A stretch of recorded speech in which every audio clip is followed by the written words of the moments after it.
मैं हूं काइटी पीटरसन और मैं ऑस्ट्रेलिया के दूसरे सबसे भयानक स्टिंग मारने वाले पेड़ के स्टिंग एरिया में एंटर करने वाला हूं। चलो शुरू करते हैं। 1 2 3।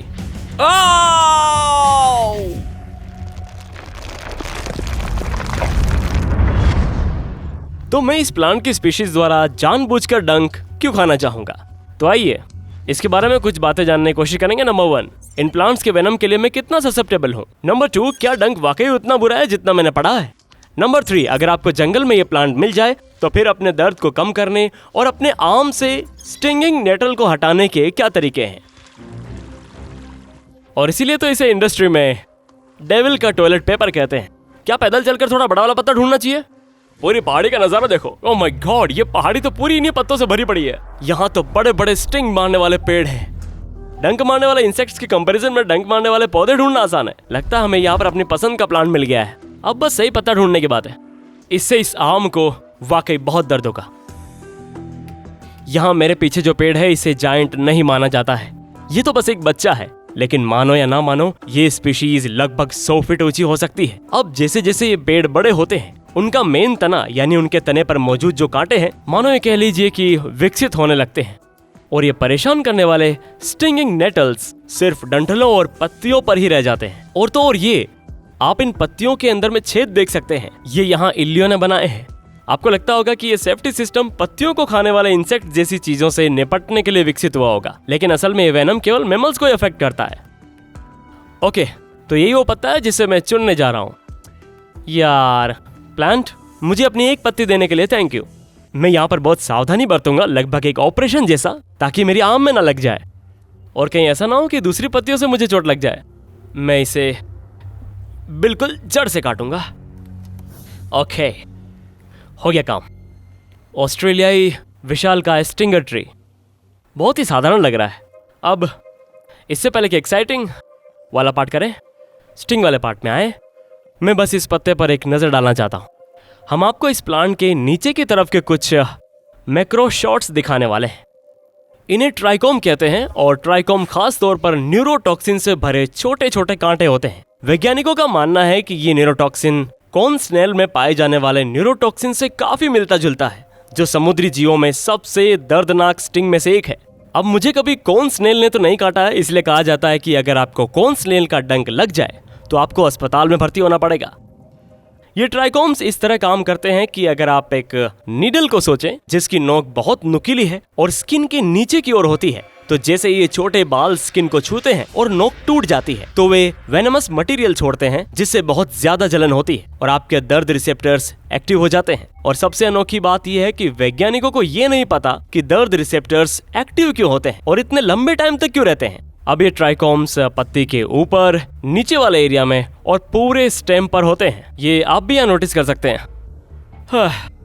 ओके, मुझे लगता है कि अब काम शुरू करने का टाइम आ गया है। सबसे अजीब बात यह है कि मैं इन नेटल्स को हटा नहीं पाऊंगा क्योंकि ये माइक्रोस्कोपिक लेवल पर छोटे होते हैं। खासकर एक बार जब ये आपकी स्किन में घुस जाते हैं और फाइबर ग्लास के टुकड़ों की तरह नीचे की ओर बढ़ते जाते हैं। दर्द कुछ ही सेकंड में शुरू हो जाएगा और जैसे जैसे मिनट बीतते जाएंगे दर्द और भी बढ़ता जाएगा। अब हमारे पास एक तरीका है जिससे कुछ नेटल्स स्किन के अंदर से निकाली जा सकती है, लेकिन सबसे पहले हमें इन नेटल्स को स्किन के अंदर पहुंचाना होगा। मैं काइटी पीटरसन और मैं ऑस्ट्रेलियाई जायंट स्टिंग वाले पेड़ के पेन एरियाज में एंटर करने वाला हूं। तो फिर चलो करते हैं। 1 2। मुझे अपनी आर्म पर थप्पड़ मारने की जरूरत नहीं है, मुझे बस इस तरह से अपनी आर्म पर पत्ते को हल्के से रगड़ना है और फिर मुझे कई बार इसका दर्द होगा। 3। Oh my God.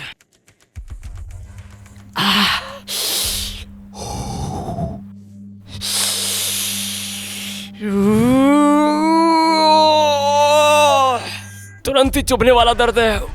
Oh my God, ये इंस्टेंट होता है यार। ठीक है, ये कोई धीमी शुरुआत नहीं होती। जैसे ही पत्ता आपके स्किन को छूता है आपको ऐसा लगता है जैसे आपके मुंह में पॉप रॉक्स डाल ली और वो आपके मुंह में फटने लगे। और फिर वो तुरंत दर्द करने लगते हैं।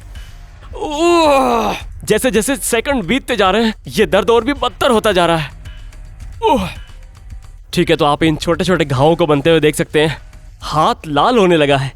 ये प्लांट किंगडम की जेलीफिश जैसा है और ये छोटे छोटे नेटल्स लगभग जेलीफिश के टेंटिकल से निकलने वाले न्यूमेटोफोर्स जैसे ही हैं। दर्द करते हैं बहुत। मैं तो चाहता हूँ इसे रगड़ लूं या फिर और कुछ करूं, पर ऐसा किया तो नेटल्स और भी गहरे होते हुए चले जाएंगे। अब ये ध्यान रखना जरूरी है कि ये ऑस्ट्रेलिया का दूसरा सबसे बड़ा दर्द देने वाला स्टिंगिंग प्लांट है। सबसे ऊपर वाला है जिसे सुसाइड प्लांट कहते हैं, जिसे हम गिम्पी गिम्पी कहते हैं। अब हमने एक बार बुलेट एंड को इंसेक्ट किंगडम में सबसे ज्यादा डंक मारने वाला माना था। वहां से ये जायंट हॉर्नेट और एग्जीक्यूशन ततैया तक पहुंच गया। तो माना जाता रहा है कि इस प्लांट का डंक जापानीज विशाल हॉर्नेट जैसा है। सच कहूं तो इस समय ये दर्द उस हद तक पहुंचने लगा है जैसे पीले जैकेट वाले पौधों से भरे हुए डिब्बे में हाथ डालने जैसा। अब मैं पब्लिकली रूप से ये कह चुका हूं कि गुस्से से भरे पीले जैकेट वाले डिब्बे में हाथ डालना मेरे जीवन का सबसे दर्दनाक एक्सपीरियंस है।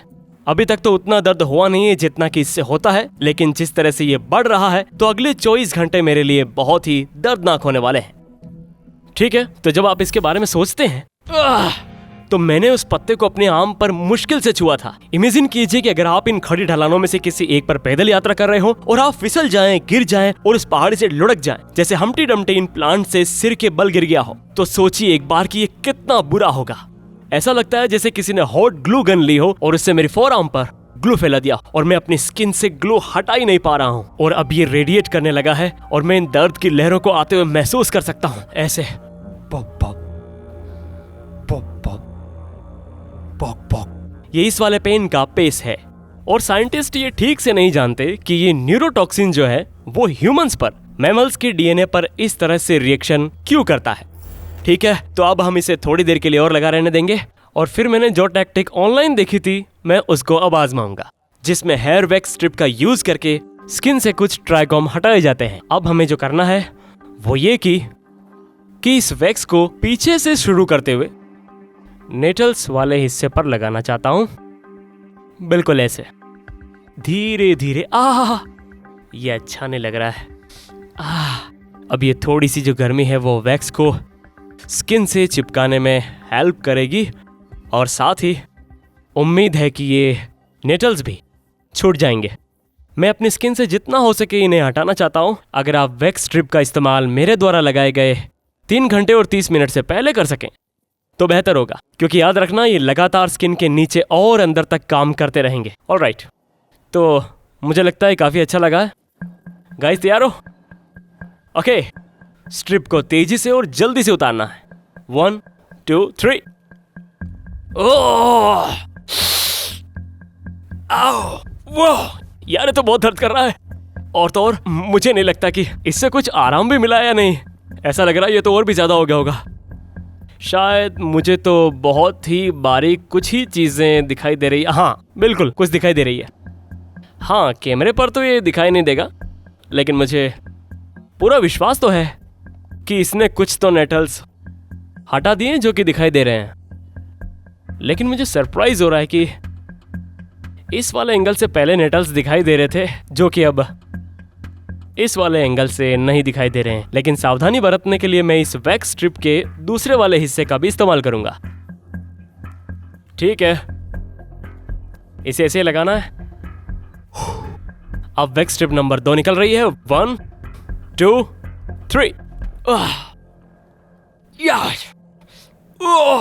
उम्मीद है कि इस बार सारे निकल गए होंगे।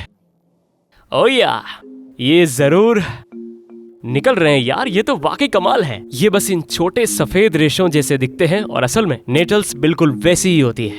तो ये पहचान है इसकी। ऑलराइट, अगर आप खुद को इस स्थिति में पाते हैं जहां आप किसी जायंट स्टिंग मारने वाले पेड़ से टकरा जाते हैं और आपकी आर्म में नेटल्स लग जाती हैं, जैसा कि आज हमने आपको इस वीडियो में बताया, तो ये इसका सबूत है।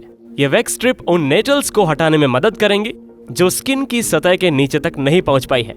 मुझे पता है आप लोग क्या सोच रहे होंगे, कायोटी क्या तुम खुद को गिम्पी गिम्पी के स्टिंग मारने वाले एरिया में जाना चाहोगे? हाँ, हम इसे जरूर फिल्माएंगे। सच कहूं तो मुझे नहीं लगता कि ये उतना बुरा था जितना मैंने सोचा था।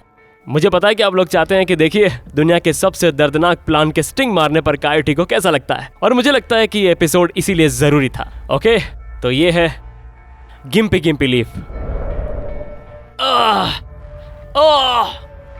पानी तो इसे और बुरा बना रहा है। इस समय ये बहुत भयानक है, बिल्कुल ही भयानक। मैं हूं काइटी पीटरसन। बहादुर बनो, तूफान मचाओ। मिलते हैं अगले एडवेंचर पर। उठकर हाथ हिलाता हूं। अरे यार, दर्द करता है। ओह।